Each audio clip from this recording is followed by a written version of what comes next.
and they've also encouraged me to go deeper, to search for more meaning in the scriptures and the words of Srila Prabhupada.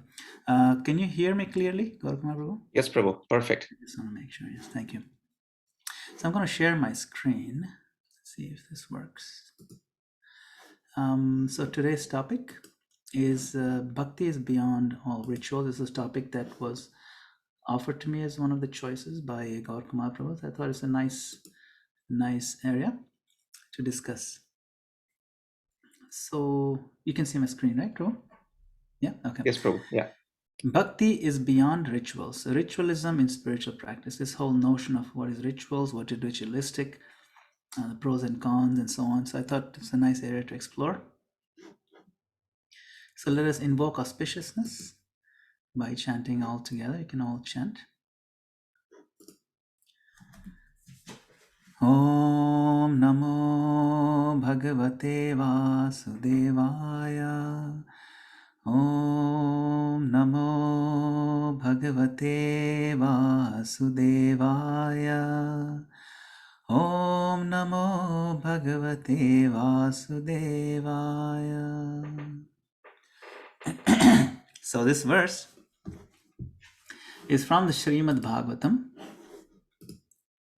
Goes like this. It's the 10th canto. See if you can recognize this section. Swagatam vo mahabhaga asyatam karavamakim yanno didrikshaya prapta upapannam idam hiva. Lord Krishna said, "Welcome, O most fortunate ladies. Please sit down and make yourselves comfortable. What can I do for you? That you have come here to see me is most appropriate." Anybody wish to take a guess what section this is? And which ladies he's talking about? Wives of the Brahmanas. Yeah, that's correct. That's correct. Wives of the Brahmanas. So this is that, okay. So these are the wives of the Brahmanas, and here you can see that they brought him some offerings of food, right? It's a very sweet painting. Not a very high quality one, but it's a very sweet pastime, you know. So let me give you some background. It tells a little bit of story time. So once upon a time in Vrindavan, the cowherd boys were hungry. You know, they're having, you know, their fun in the forest with Krishna. And so they approached Lord Krishna and requested that, "My Lord, we're hungry. We didn't really bring any picnic items today. And, we really need to eat something." So the Lord said, "Okay, why don't you go? There's a sacrifice being held nearby. And the Brahmanas are performing this nice sacrifice. And, you know, they want to go to heaven. And there'll be a lot of food items, you know, ready for offering and so on." And the cowherd boys went very happily. They offered their respectful, you know, obeisances to the Brahmanas. And then they said that they have been sent by Lord Krishna and Balaram. And so please give us some food. Now, the Bhagavatam says that the Brahmanas even failed to acknowledge their presence. They didn't even say yes or no. They just went on doing their ritualistic yagyas. And it's described because they're full of petty desires and are entangled in the elaborateness of the rituals. Although they're presuming themselves very learned in Vedic knowledge, they were actually, it's described as inexperienced fools. Now these Brahmanas, they were expert in Vedas and rituals, but they saw the Lord as a regular human being. They failed to recognize that He is the supreme absolute truth, directly manifested personality of Godhead, you know, whom our senses cannot ordinarily perceive, but He's right there for everyone to see. But they're still bewildered by the false identification with their body, and so they did not show Him respect, His friends respect, or at least acknowledge that, you know, they come to ask for Krishna, you know, some food for Krishna. So then these poor cowherd boys, they went back to the Lord disappointed, and they reported to Him what had happened. Now, interestingly, Krishna laughed and he pacified the boys. Now it is described that the Lord laughed because the Brahmanas were performing a sacrifice for which all these ingredients, the place, the time, the paraphernalia, the mantras, the rituals, the priests, the fire, the demigods, the performers, the offering, and all these benefits, they're all coming from Krishna himself. They're meant for Krishna to enjoy. They're meant to be enjoyed by Krishna. They're coming from him. Any sacrifice performed in the universe is ultimately meant to satisfy the Lord. Lord is known as Yagya, Yagyapati, Yagyeshvara. He is the enjoyer of all yagyas, if they're done properly, with the proper mood. However, here, unfortunately, when the Lord asks them for food, the Brahmanas didn't recognize. And they didn't give it. They didn't even acknowledge his presence. So then, of course, the Brahmanas, they're married, they have their wives. The wives are not hanging out at the sacrifice, they're at home. So Krishna then sends the cowherd boys to the wives. And he says, okay, tell the wives that I, Krishna, have come here with Shankarshan, Balaram. If you tell them that we are asking for food, they will definitely give you all the food you want. Because they are actually very affectionate to me and to my brother Balaram. And I am living in their hearts and in their intelligence because they've given their love to me. So then the cowherd boys happily went to the house. So I'm reading from Bhagavatam now. Went to the house where the Brahmana's wives were staying. There the boys saw those chaste ladies sitting, nicely decorated with fine ornaments. Bowing down to the Brahmana ladies, the boys addressed them in all humility. The boys said, "Obeisances unto you, O wives of the learned Brahmanas. Kindly hear our words. We have been sent here by Lord Sri Krishna, who is passing by not far from here. He has come a long way with the cowherd boys and Lord Balaram tending the cows. Now he is hungry, so some food should be given for him and his companions." Now the wives of the Brahmanas were always eager to see Krishna, for their minds had been enchanted by descriptions of him. Thus, as soon as they heard that he had come, they became very excited. Taking along in large vessels the 4 kinds of foodstuffs, full of fine tastes and aromas, all the ladies went forth to meet their beloved, just as rivers flow toward the sea. Although their husbands, brothers, sons, and other relatives tried to forbid them from going, their hope of seeing Krishna cultivated by extensive hearing of his transcendental qualities won out. Along the river Yamuna, within a garden decorated with buds of Ashoka trees, they caught sight of him strolling along in the company of the cowherd boys and his elder brother Balaram. His complexion was dark blue and his garment golden. Wearing a peacock feather, colored minerals, sprigs of flower buds, and a garland of forest flowers and leaves, he was dressed just like a dramatic dancer. He rested one hand upon the shoulder of a friend, and with the other twirled a lotus. Lilies graced his ears. His hair hung down over his cheeks, and his lotus-like face was smiling. O ruler of men, for a long time those Brahmana ladies had heard about Krishna, their beloved, and his glories had become the constant ornaments of their ears. Indeed, their minds were always absorbed in him. Through the apertures of their eyes, they now forced him to enter within their hearts. And then they embraced him within for a long time.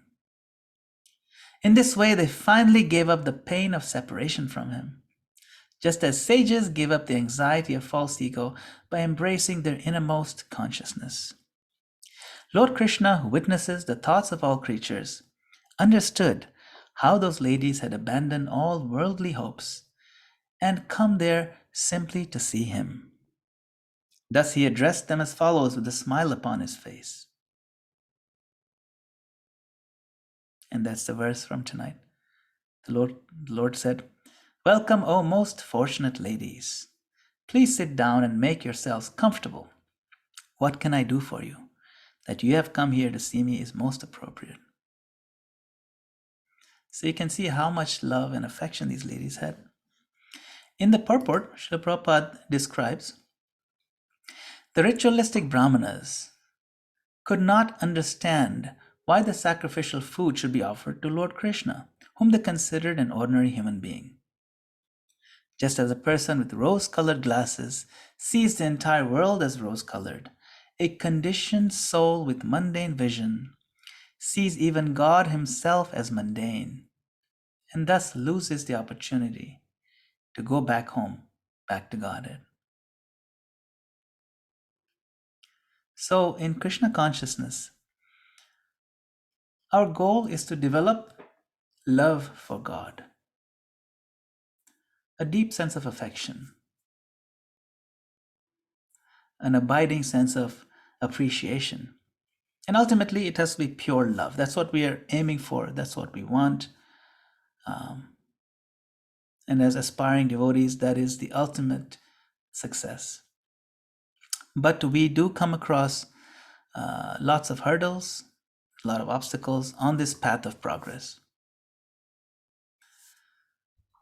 Now, when we come to love, I'm going to ask you, what do you think is the opposite of love? What is generally understood is the opposite of love?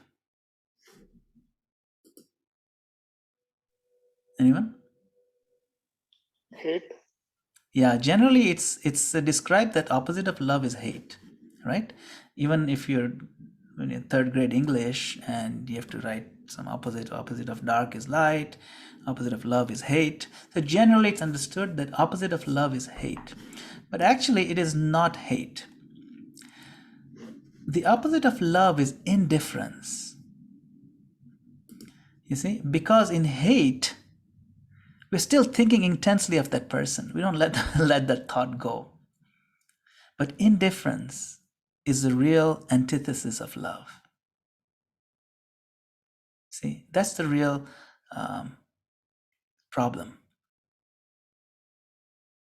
See, so how many times in our practice, in our approach to Krishna consciousness, in our attempt to become his devotee, in all sincerity, we're coming to this process of Krishna consciousness. We want to become devotees of Krishna. I mean, the fact that we're gathered here to understand Krishna consciousness is testament to that. But how many times are we indifferent to the Lord in our attempts? So the indifference shown by the Brahmanas to Lord Krishna, to Lord Krishna's request, that was a mistake, but it's a mistake that we also often make. For example, when we're chanting Hare Krishna mantra, if we are not attentive, then we're actually neglecting or being indifferent to him at some level. We all understand this point. We know the Lord and his name are one and the same. They're the same. They're not different. So when Lord Krishna appears before us in the form of the sound vibration of his name, Hare Krishna, Krishna Krishna, Hare Hare, Hare Rama, Rama Rama, Hare Hare. We're trying, we're chanting, but we don't give the appropriate attention. What to speak of affection? Affection is, far off goal, but even attention. We develop a sense of negligence and indifference. So we should be careful, of course. We know we should be careful when the Lord appears as his name. He appears as the Srimad Bhagavatam or Bhagavad Gita. We should pay attention. Just like Srila Prabhupada says, the Lord does not want experts in Vedic learning, or neither does he care for elaborate ritualism. He wants unalloyed bhakti. Even when we're reading scriptures like Bhagavad Gita and Bhagavatam, it is not a kind of competition to get a very good grade and master the material. This is the reading process is a devotional process. It is a process of purification to become, to be considered dear to the Lord, to become more affectionate to the Lord, to become a devotee of the Lord. That is the mechanism.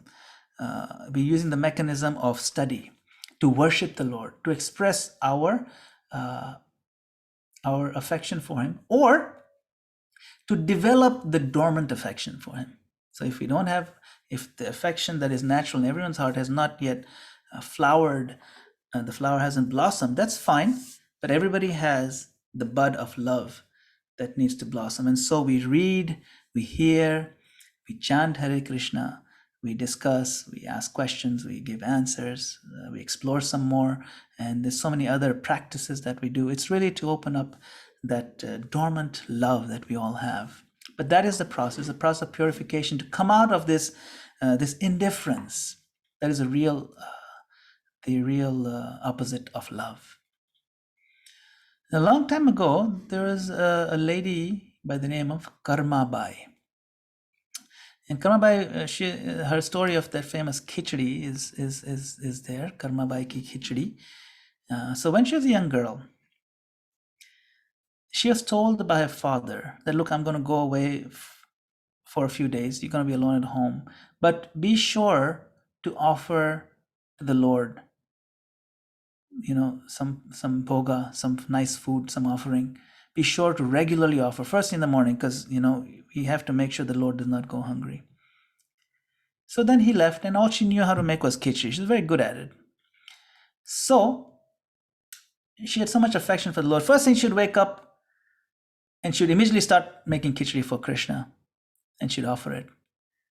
She would cook right away, because the father said, first thing, he has to get fed nicely, because he's woken up and he'll be hungry. And so she would make an offering. Right away means she wouldn't even brush her teeth, or she wouldn't even take a bath. Sometimes she would be cooking the khichdi while brushing her teeth. And in those days they had the datun stick. It's like a herbal stick that just grows on a plant, and they just kind of chew on it and then they brush the teeth. So she's like brushing her teeth while she's cooking. And sometimes she would stir the pot of khichdi with the same stick that she was brushing her teeth with, the half-chewed stick. But her main intention, of course, was to feed the Lord on time. So one day some Brahmins were passing by and they said, hey, what are you doing? You're cooking first thing in the morning. You didn't even take a bath. You're stirring this thing without, with not even a proper spoon. You're using a stick. That's disgusting. And you're going to offer it to the Lord?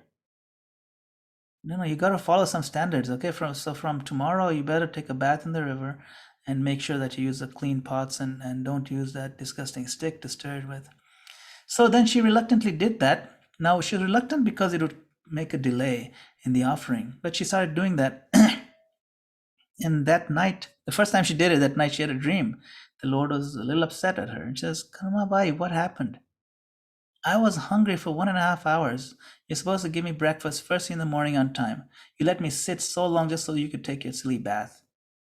And then so she said, no, it's okay. From tomorrow, I'll continue doing the old way. It's very important for you to get your breakfast on time. So he was complaining, he didn't give it on time, and it wasn't as tasty. That means he was appreciating her affection for him, the fact that she wanted to make sure he got fed first, and so much love. You see, so that is what he was tasting. He said that taste is gone because Brahmanas are trying to put some unnecessary rules. It's coming between you and me. See, it's a very interesting story. Another story, this one is very famous. Everyone knows this story of Shabari. This is in the time of Lord Ram's incarnation.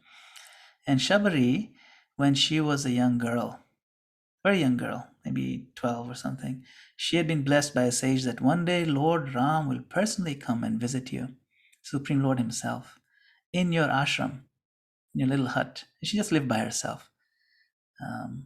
So she eagerly waited for the Lord every single day since she was a little girl. She would sweep the grounds. She would make a nice offering, a preparation ready of the best local fruits, seasonal fruits that are available.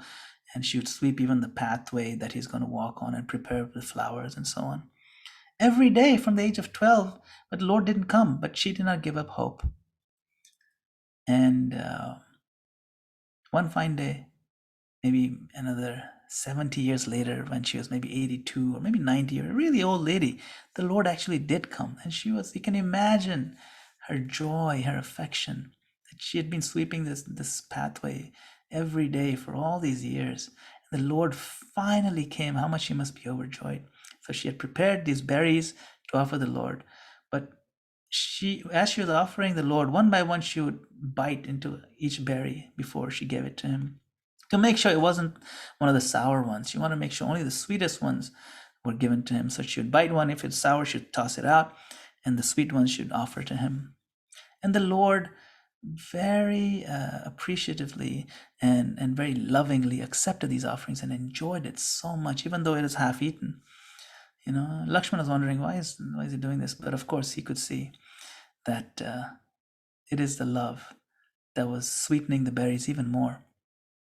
See, so we hear these amazing stories of how bhakti is beyond rituals. See, now, on one hand, you say that devotion should be infused and saturated with love beyond all these rules and regulations and ritualistic systems. But in ISKCON, when we come to this Krishna consciousness movement, so many rules are enforced. Don't point your feet to the deity, sit properly, don't put that book on the floor. When you go on the altar, make sure you take a shower, and you only wear non-stitched cloth, and so many things. Don't do this, don't do that, do this, definitely do it this way, not the other way. So then when we hear stories like Karmabai, who stirred the khichdi pot with her datun stick, half eaten, and we glorify that, or this beautiful story like Shabri feeding the Lord these eaten berries, it's confusing. So make up your mind, guys. Which is it? Rules or no rules? Spontaneity and affection, or rigidity and ritualism? Where do we draw the line in our practice? How stressed out and worried should I be about these rules? Should I bother to learn all of them? There's lists and lists of them. Which is it? So to understand this, let's look at this analogy of learning the piano. See, when we first start learning the piano, what's being taught even before we hit the keys is posture. Sit up straight, keep your fingers curved and relaxed, keep your thumb straight but they has to be relaxed, the finger position, curvature, and then in the beginning they even put a ruler. You balance the ruler like this, so then on your wrist, it stays straight, just so you get the angle right. And you just practice, you prepare and learn how to make the movements of the wrist and try not to angle them this way, and so on. So many things. These rules, they seem very stiff, they seem very rigid, but they are necessary, because we may not have the proper conditioning of doing things the proper way. So now the experienced, seasoned veterans, the real expert performers, they don't think about these rules. They've been playing for 40, 50 years. But if you watch them carefully, they still maintain perfect posture. Sometimes they groove side to side, they close their eyes. Maybe a beginner may even criticize, wait, he's moving, he's closing his eyes and moving around. But if you look at the finger curvature and the smooth flow, everything is still perfect. Like, wow, yeah, okay. That person has practice, has gone through the process of doing it right in the beginning. It's quite clear. You see? So even though the person, the expert, may not appear to be following all the rules, but you can see the music they're producing is a fruit of having observed the rules in the beginning. Now, that's an important aspect of developing expertise. But if all you have in the piano world, right, if all you have is perfect posture, and all you have is finger positioning and curvature, but you never actually play or press any key, you just sit there for 2 hours every day, make sure the angles are perfect, then what happens? You just get a stiff body and nothing to show for it, because you don't progress beyond that first set of rules. See, so that's also important. The rules help us create a structure, and then we do something with them, you see. Now, in Rupa Goswami's Nectar of Instruction, there are 6 items that are listed. Atyahara, Prayasascha, Prajalpanyamagra, 6 items that are destructive to our spiritual progress. And one of them is known as Niyamagraha. Niyamagraha is it means to whimsically ignore the rules or to focus only on the rules, just the letter of the law, but not understand the spirit or the purpose behind it. Like this fellow here, right? I mean, he's on a construction site and he knows he's supposed to wear a hard hat. So he doesn't get like demerit or something. He says he'll put on the hard hat, but what's the point of putting it on like this? I put on the hard hat, man. Why getting on my case? But he's not doing it right. You see, just because he put it on the back of the head, he's missing the whole point of the rule. See, so this is called niyamagraha, where you are following the rule just for the sake of following, or not wearing the hard hat at all means just ignoring it. Okay, so those two things, it's the same word applies to both niyama agraha and niyama agraha. So niyam means certain things that you're supposed to do. You got to know the purpose behind the rules. So what is the purpose behind these the rules and the ritualism? This is a verse from Padma Purana. It says, Sarve vidhi nishedhasyur etayor eva kinkara. That all these vidhi means you must do this, the do's. And then nishedha means the don'ts. So all these do's and don'ts, they are servants of these 2 key instructions. Does anybody know this verse? Anybody here recognize this? It's from Padma Purana. It's quoted many, many times. It's also quoted by Mahaprabhu himself in Chaitanya Charitamrita. Anybody recognize it? Vishnu. What's that? Yes. Smartavyaha satatam Vishnu vismartavyano jatu chit sarve vidhi nishedhasyur etayor eva kinkara. This is the purpose of all these rules and regulations, and is what? Krishna is the Vishnu, right? And he should always be remembered and never forgotten. Smartavya satatam Vishnu, always remember Krishna and never forget him. 2 rules. Always remember, and second, don't forget. So the do is remember, the don't is don't forget. All these rules and prohibitions mentioned in the scripture and the Shastras should be servants of these 2 principles. So what is the point of all these rules? What is the point of these rituals? It's Krishna. Don't forget him. He's the main point. So we need to remember the Supreme Personality. 2 things. We need to remember Krishna himself and what he's interested in. What is he looking for from us? What does he want from us? What can we possibly give him that he doesn't have, that he cannot manufacture on his own? It is love and affection. That is his interest. So he's looking for our love and our affection. Is he looking for our expertise in ritual? No. He's looking for love and affection. So what is missing? If we are just mechanical about our process, it's missing the Supreme Personality himself. Like the Brahmanas, they just missed him completely, even though they're doing the rituals. And it's missing what he's interested in, his interest. So remember the Supreme Personality and his interest. Those 2 things are essential. So if we get stuck on the 2 bad sides of niyamagraha, either we just focus on the ritual or we don't follow any rules, then we're ignoring the Supreme Person and his interest. See, all we get is a ritual, right?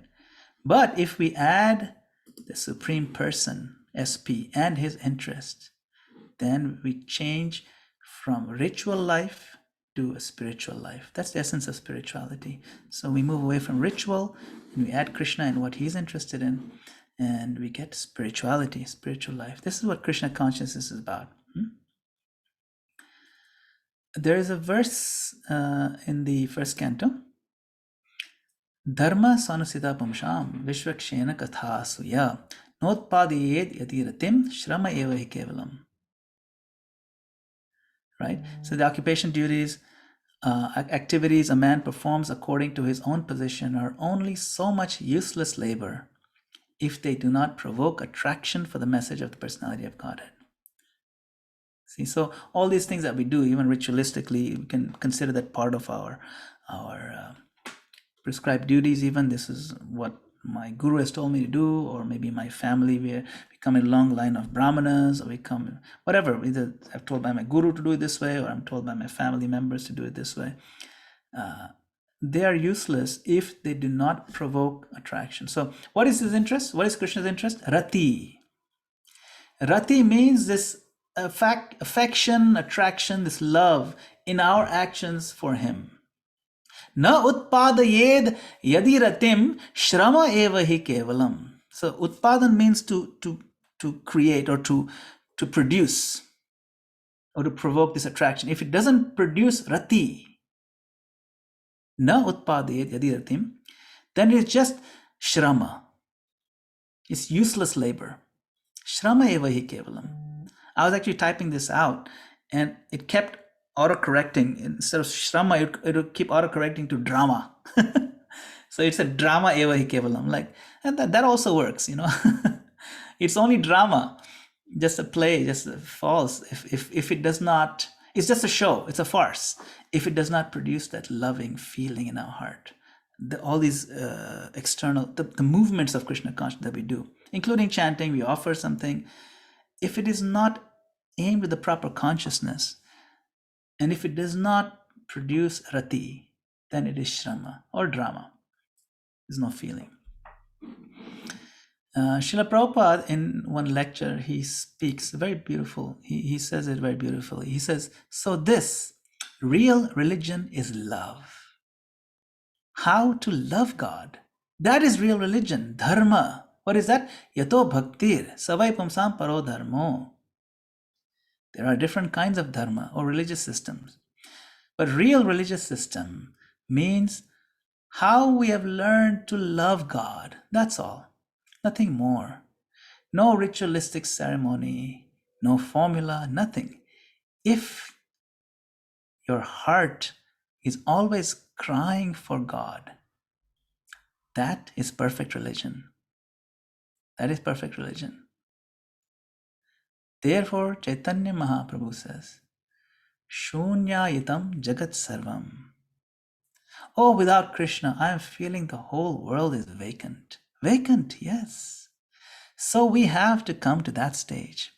Of course, it is not possible for all of us. But Chaitanya Mahaprabhu showed us how to become highest religious person. That is to feel always, oh, without Krishna, everything is vacant. Shunyayitam Jagat Sarvam Govinda Virahena Me. So this is the perfection of religion. If your heart is always crying for God, that is perfection.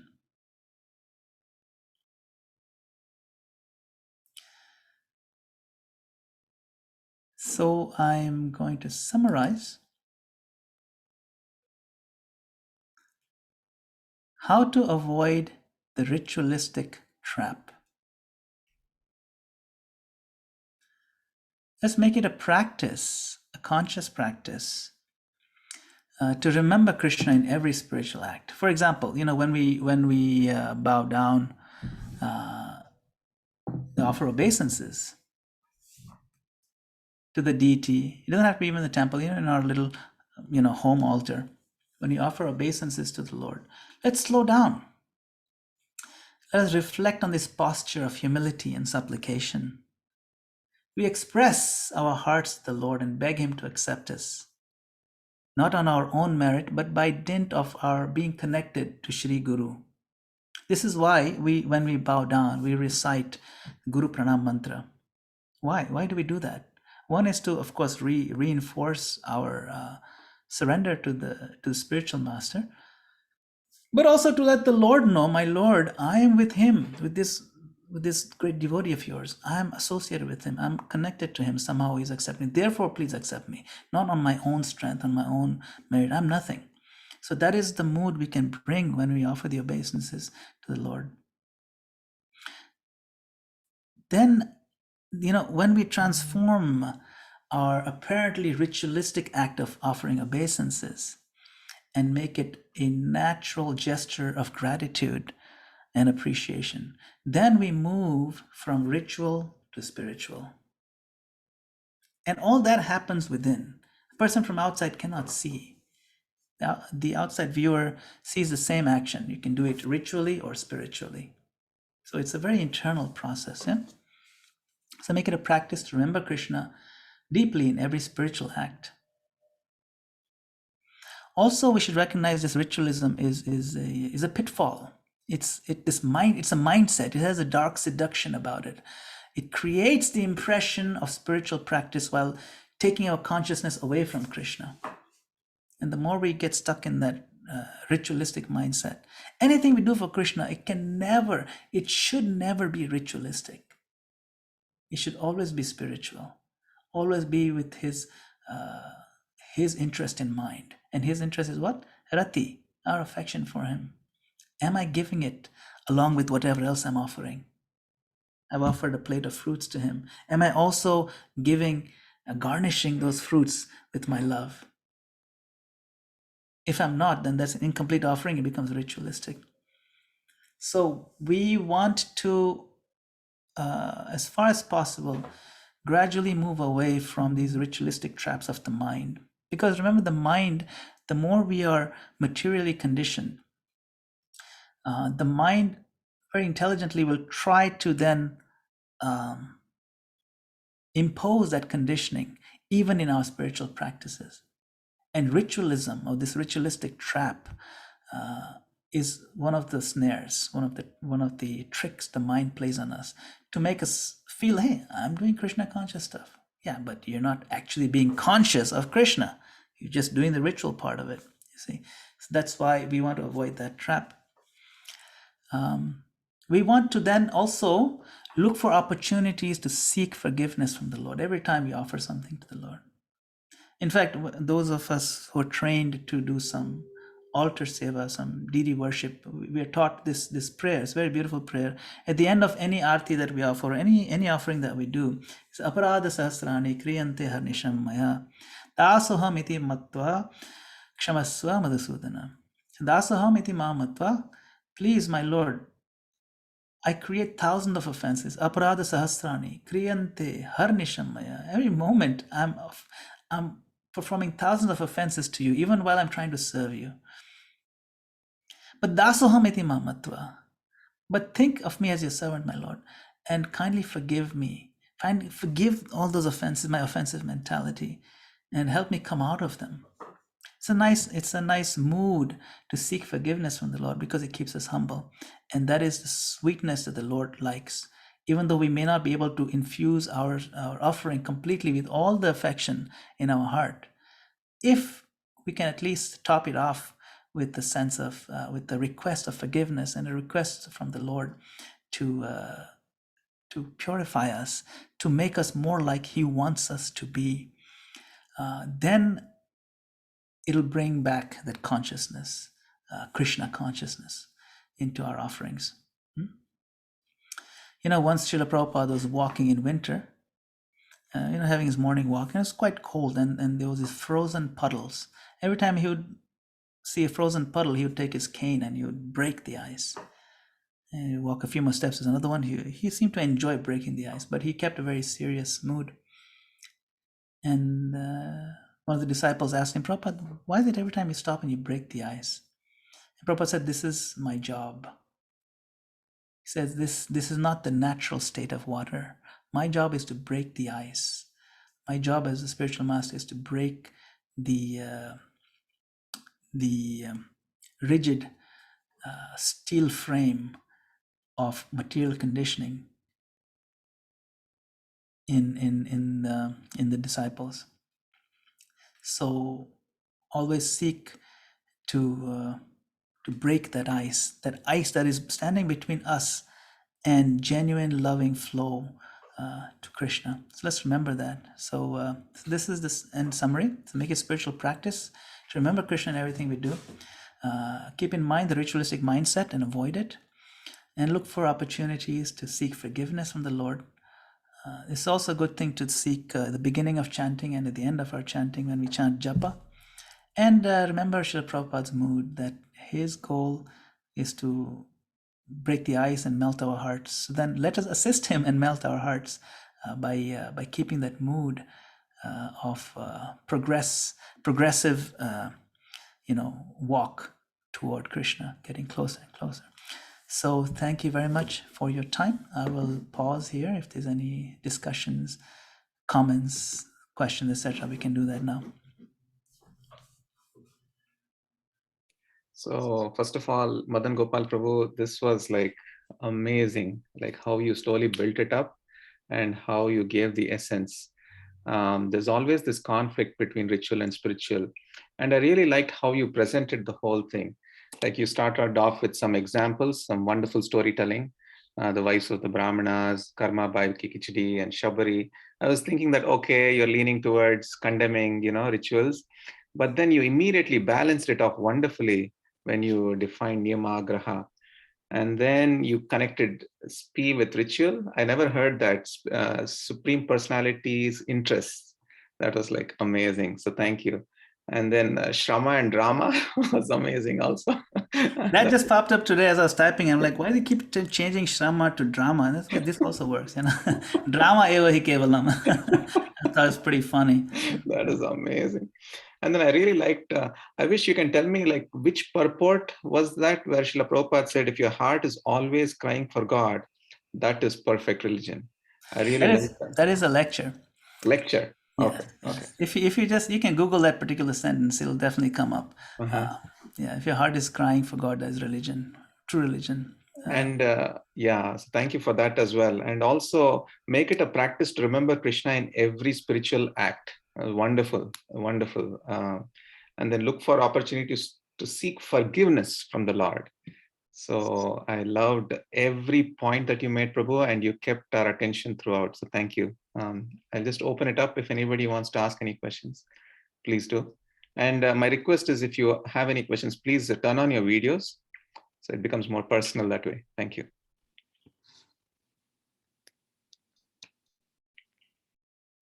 Jitendra Prabhu, go ahead. I know you wanted. No, I not particularly a question, and Prabhuji did cover that as well when he showed the deity worship. So all I wanted to share, and Prabhuji, please comment on this. We seem to kind of emphasize on the fact that rituals are inferior to devotion, which is true. But then at the same time, on a sadhaka stage, rituals are the means by which we show our love to Krishna, right? I mean, I can't just say that, yeah, I love Krishna. I have to do something to show that love. So I guess that's all I wanted to say, that although we do emphasize, although we do say that sarve vidhi nishedhyaso retayoreva kinkara, but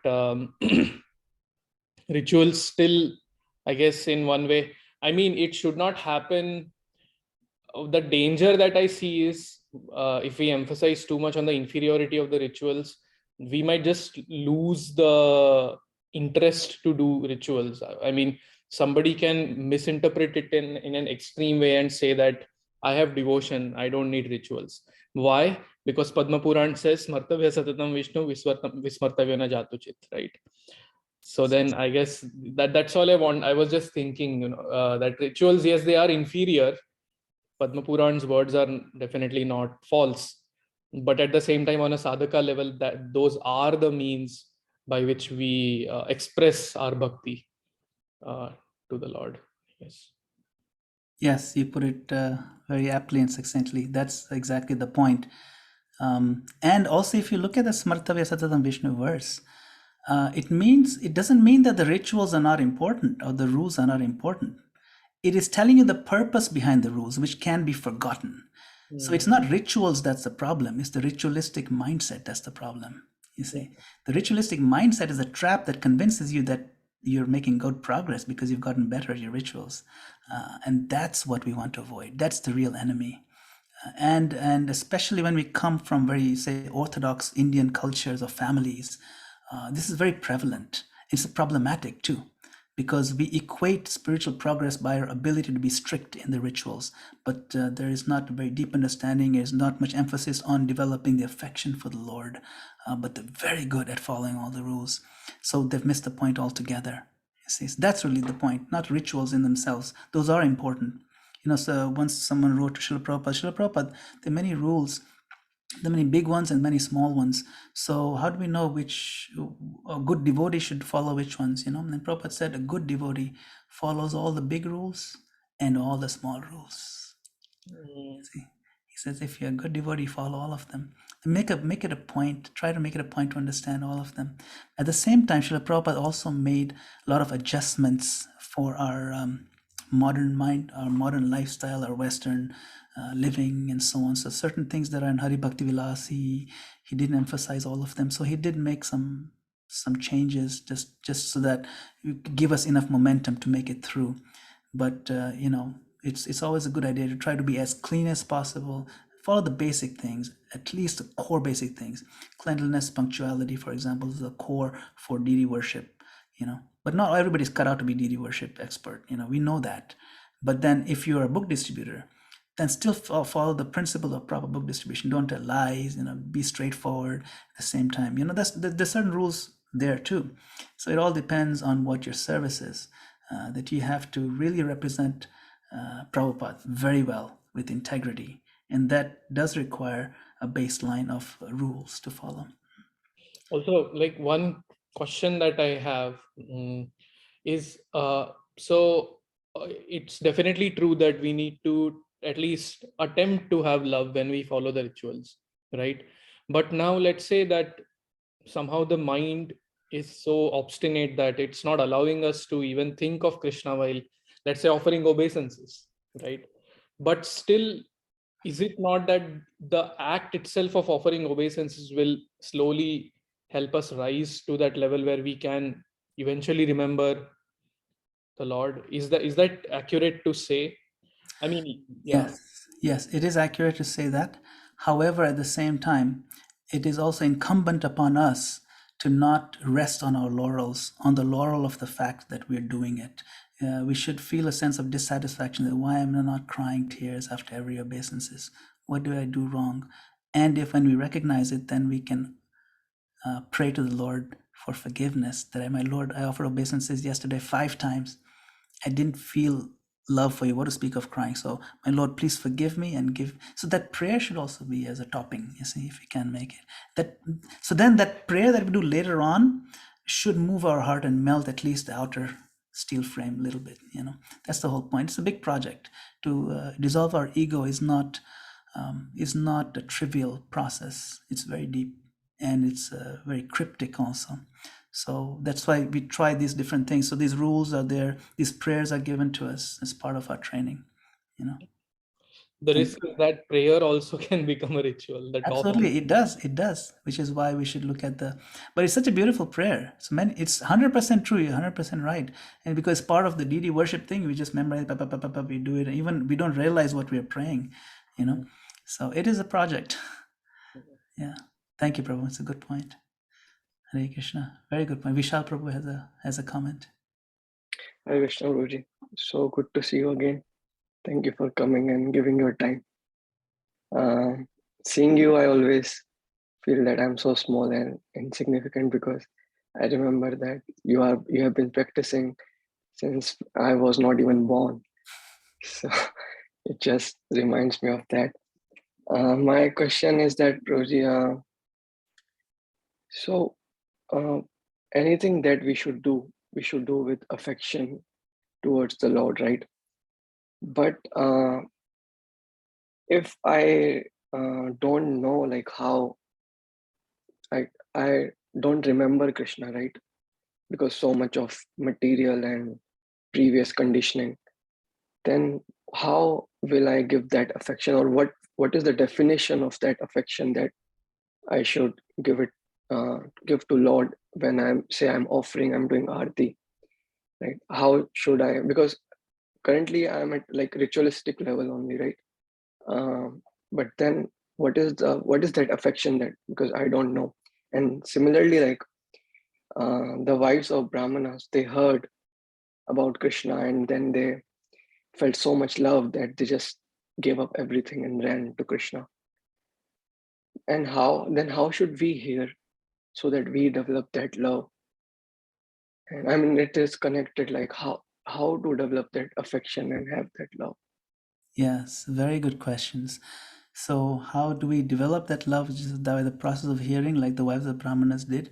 And then when we are offering our arti at home, or whenever we're offering arti, how do we bring that affection about when there isn't affection to begin with? You're right, how you just bring it from scratch. It's not possible. So in this section, Srila Prabhupada explains very nicely the importance of hearing repeatedly. And hearing, I mean, if you read this section, so much detail, very beautiful details of Krishna are given. I mean, more than you could get even in a movie, like it's described how the locks of his hair framing his beautiful face and all that. If you just think about that, it moves the heart. If you read so many beautiful descriptions in the Bhagavatam, it moves our heart that the Lord must be so beautiful. And that same Lord, I know there's nobody here in this assembly who doesn't have some affection for the Lord. All we need is to increase the momentum of that affection. We have appreciation for the Lord. All of you have been practicing for quite some time, and the fact that you're still here means there's some taste. Otherwise, you'd have left long ago if there wasn't real taste. So there's no doubt there's some affection. That spark, whether it's flame or very small, doesn't really matter. The spark is eternal. So we have to fan that spark with reading such sections with in the company of progressive devotees like you have over here, who are very interested, genuinely developing that love. Think about Rukmini. Rukmini, is the first queen of Krishna, the primary queen. She had never met Krishna, but she was completely in love with him, and she wrote to him that I've heard about you so much. And she had completely given herself to him, and she wanted him to kidnap her based on just hearing of him. She had never seen him, she only heard about him. See, so similarly, it is very natural for us to awaken that love by hearing repeatedly. We have to find ways to hear. Then, devotees who are progressive, they can even give us instruction. Okay, when you offer arti, right, you're twirling the flame around the face of the Lord. What is the meaning of that gesture? What is the point of that whole thing? It's kind of silly if you think about it, but in our culture, there is this concept of nazar utarna. Nazar na lag jaya means like to remove the evil eye, or to remove any inauspicious energies from you, and may it all come to me. So it is what mothers do to the children sometimes, that I want nothing bad to happen to my child. If there's anything that evil vibes around him, that should come to me. I'll swallow it. So this act of offering arati is actually that. And my Lord is so beautiful, and any inauspiciousness, of course, but the Lord is no question of inauspiciousness, but still that affection, the gesture is what it's about. That all that stuff that's buzzing around that may potentially come to you, may all that negativity come to me, I'll swallow it. Only nice things should happen to you. That is the actual mindset behind this. Our head pujari was explaining to me this way, and he had learned this from our pujaris in Mayapur personally, our Pankajangri and Jananivas Prabhus.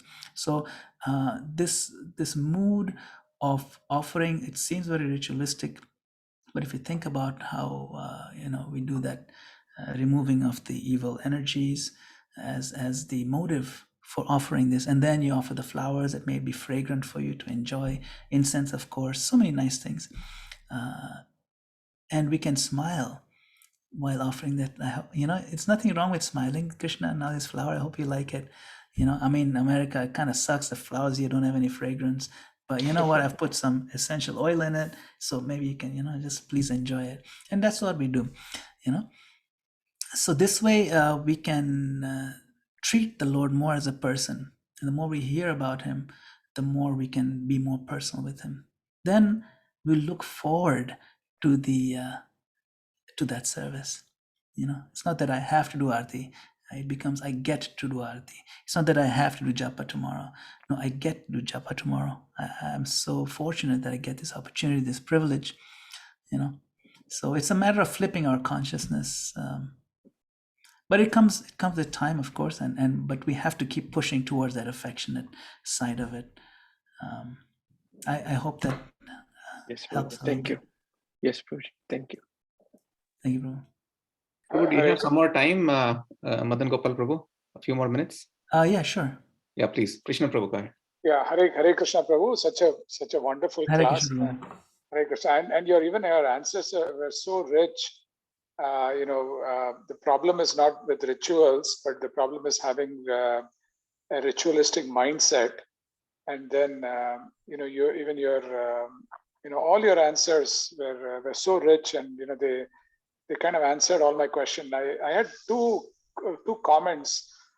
Somehow, as you were sharing the stories in the beginning, the only thing I could think of was Srila Prabhupada's of the drunk person who came to the Second Avenue temple, and he came and put some toilet paper rolls, and then he left.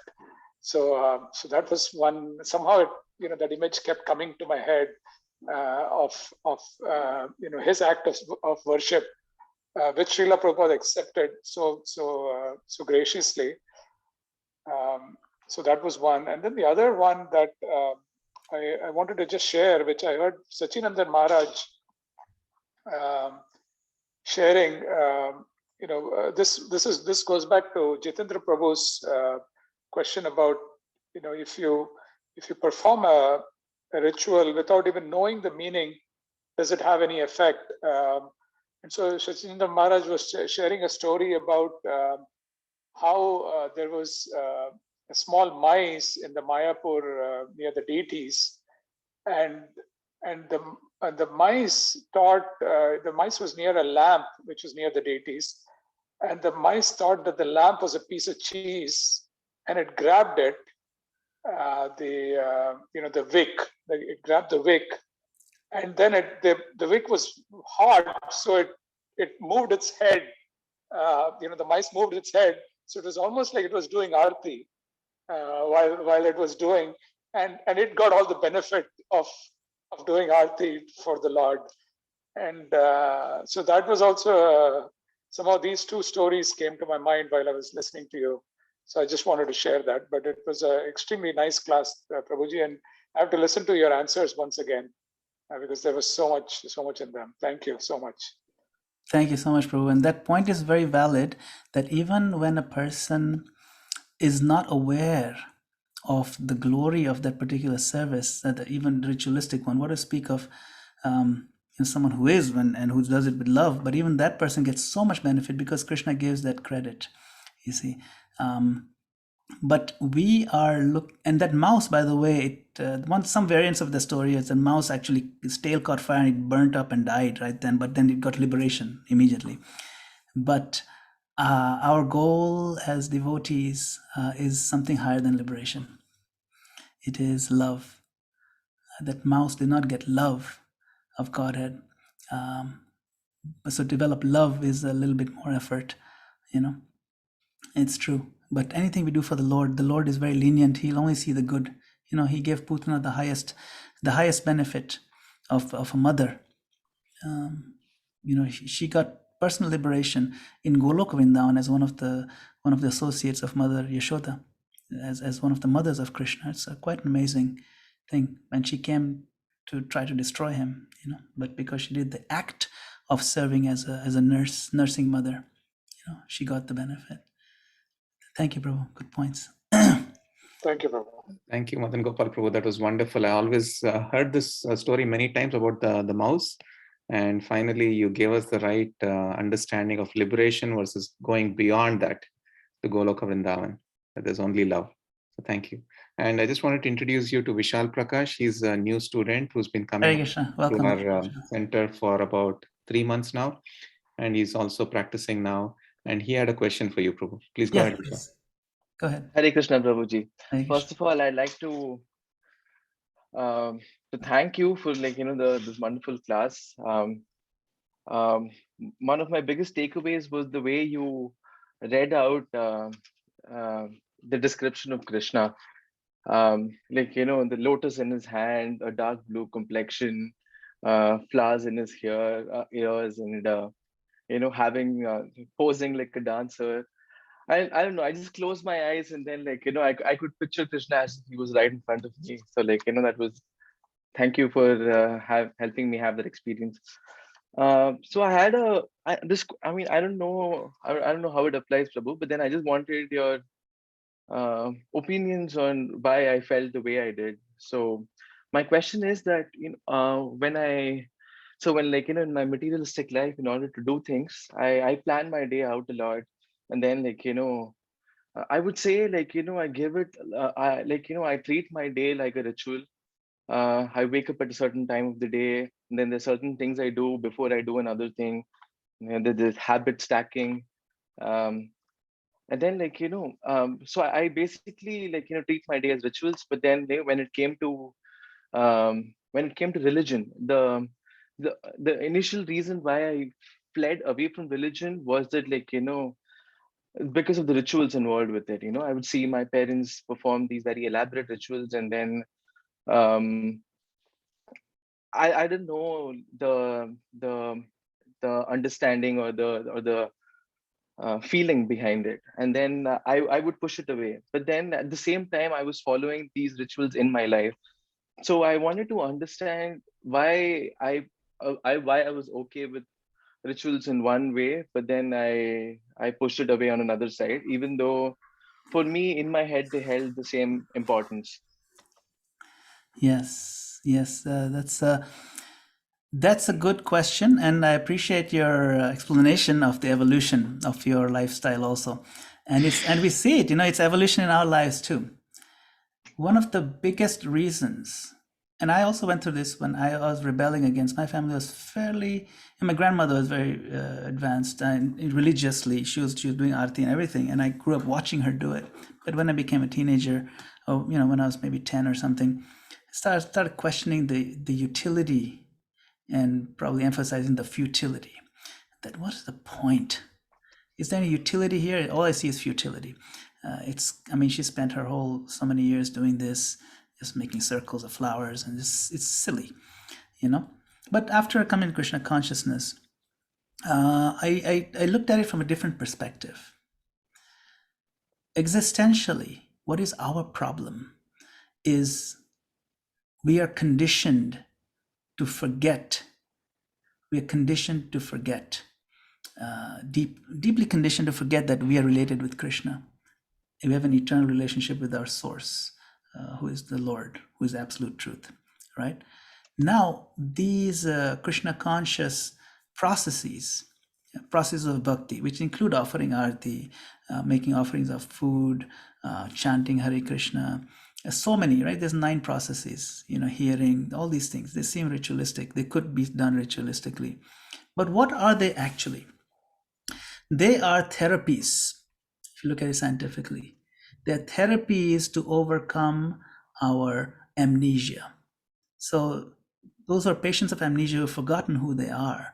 The psychologists have come up with certain therapies. Okay, fine, you go and in your house, you put photographs of your family members. You don't even know your name, you don't know my family, but put photographs, put labels on the photographs. And every day you look at the photo and say, okay, this is my son, his name is Bob, this is my wife, her name is Donna, whatever. You just put the photos every day, just go through the ritual, but it's a gradual process. Okay, then you watch these videos that show that how we used to, before you forgot, how you used to enjoy with them. Okay, then so many things, right? So these are therapies that they prescribe. It seems ritualistic, it seems artificial, but eventually it works. In many cases, and the person remembers, and all of a sudden his heart is filled with floods of not just the memories, but the love and affection that's associated with those memories. So what we are trying to do is similar, that we do have love and affection for the Lord, but because of our amnesia, which is so deep, we need these various therapies. Now, doesn't mean that when we are cured of our amnesia that we'll stop looking at the pictures. You see, doesn't mean that when I've reached that level of love that I'll not offer arti. No, now I'll offer arti, but with full love. not just therapeutically. I will still want to look at the pictures of my family, but now look at them with full recognition. You see, the Lord is there in the deity form. Everybody sees him, but not everybody recognizes him. Not everybody cries the same tears when they look at him. It's the same person. So similarly, when we go through these therapies, these therapeutic processes, it's very good for us. It may not be comfortable for us to do, but it's important for us to do, and it is not that difficult. It's a very pleasurable thing to do. Eating, chanting, singing, dancing, they're colorful, pleasurable processes. They're not too difficult. So that's the whole point. It's a matter of perspective. When you see it from that angle, then you realize, no, I should do it very diligently or religiously, if you will. Yeah. Thank you so much, Prabhuji. Yeah. Hare Krishna. Wonderful. So thank you so much, Madan Gopal Prabhu, for your time. And Krishnan Prabhu. Yeah, sorry. Go ahead. It was a short comment, Prabhu. No. I apologize. I thought I was lowering my hand. I think I raised my hand accidentally. Sorry, Prabhu. Sorry. Okay, so Sudhanshu Prabhu, quick comment. He's also very new, Prabhu. He's doing his master's at computer science at NYU. So Sudhanshu, go ahead. Hare Krishna. Hare Krishna Prabhuji. Unfortunately, I was halfway late, but I think whatever I gathered is like too blissful and too helpful in a way to be closer to God. And thank you so much for the lecture. Thank you for joining. Thank you all for this opportunity. Thank you. Look forward to hanging out with you all again. Hare Krishna. Hare Krishna. Hare Bol. Srila Anke Prabhupada kalpatarubhyascha ki kripa sindhubhyevacha patitanam pavanebhyo Vaishnavabhyo namo namah. Srila Prabhupada ki jai. Madan Gopal Prabhu ki jai. Thank you, Prabhu. Bhaktivinoda ki jai. Hare Hare Bol. Bol, Hare Bol. Hare Krishna. So Krishnan Prabhu, can you just stay for a minute, Prabhuji? I just wanted to ask Yes. him. Yeah, thank you. Yes. I'll be here, Prabhu. Thank you.